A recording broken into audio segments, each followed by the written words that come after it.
Chapter 32. After these things, and the establishment thereof, Sennacherib, king of Assyria, came and entered into Judah, and encamped against the fenced cities, and thought to win them for himself. And when Hezekiah saw that Sennacherib was come, and that he was purposed to fight against Jerusalem, he took counsel with his princes and his mighty men to stop the waters of the fountains which were without the city, and they did help him.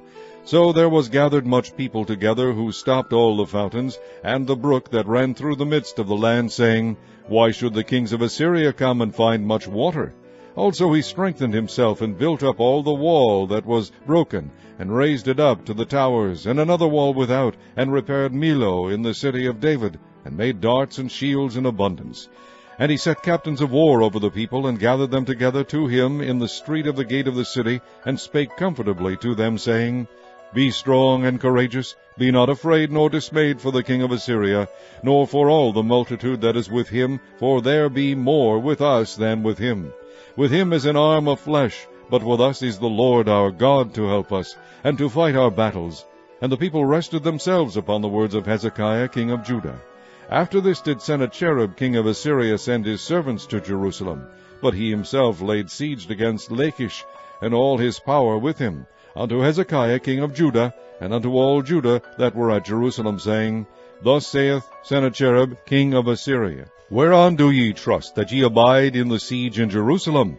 Doth not Hezekiah persuade you to give over yourselves to die by famine and by thirst, saying, The Lord our God shall deliver us out of the hand of the king of Assyria?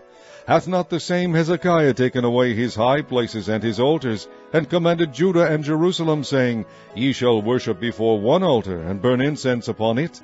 Know ye not what I and my fathers have done unto all the people of other lands? Were the gods of the nations of those lands any ways able to deliver their lands out of mine hand? Who was there among all the gods of those nations that my fathers utterly destroyed, that could deliver his people out of mine hand, that your God should be able to deliver you out of mine hand? Now therefore let not Hezekiah deceive you, nor persuade you on this manner, neither yet believe him, for no God of any nation or kingdom was able to deliver his people out of mine hand, and out of the hand of my fathers. How much less shall your God deliver you out of mine hand? And his servants spake yet more against the Lord God, and against his servant Hezekiah. He wrote also letters to rail on the Lord God of Israel, and to speak against him, saying, As the gods of the nations of other lands have not delivered their people out of mine hand, so shall not the God of Hezekiah deliver his people out of mine hand. Then they cried with a loud voice in the Jews' speech unto the people of Jerusalem that were on the wall, to affright them, and to trouble them, that they might take the city. And they spake against the God of Jerusalem, as against the gods of the people of the earth, which were the work of the hands of man. And for this cause Hezekiah the king, and the prophet Isaiah the son of Amoz, prayed and cried to heaven. And the Lord sent an angel, which cut off all the mighty men of valor, and the leaders and captains in the camp of the king of Assyria. So he returned with shame of face to his own land. And when he was come into the house of his God, they that came forth of his own bowels slew him there with the sword. Thus the Lord saved Hezekiah and the inhabitants of Jerusalem from the hand of Sennacherib the king of Assyria, and from the hand of all other, and guided them on every side.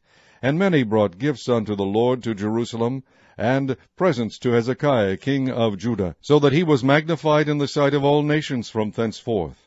In those days Hezekiah was sick to the death, and prayed unto the Lord, and he spake unto him, and he gave him a sign. But Hezekiah rendered not again according to the benefit done unto him, for his heart was lifted up. Therefore there was wrath upon him, and upon Judah and Jerusalem. Notwithstanding Hezekiah humbled himself for the pride of his heart, both he and the inhabitants of Jerusalem, so that the wrath of the Lord came not upon them in the days of Hezekiah. And Hezekiah had exceeding much riches and honor, and he made himself treasuries for silver, and for gold, and for precious stones, and for spices, and for shields, and for all manner of pleasant jewels. Storehouses also for the increase of corn and wine and oil, and stalls for all manner of beasts, and coats for flocks. Moreover he provided him cities and possessions of flocks and herds in abundance, for God had given him substance very much.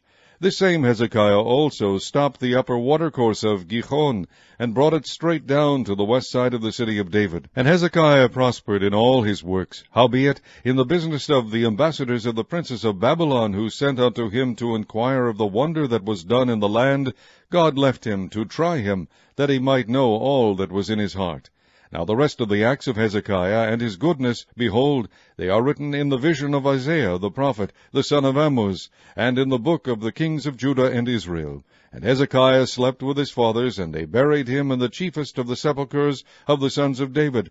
And all Judah and the inhabitants of Jerusalem did him honor at his death. And Manasseh his son reigned in his stead.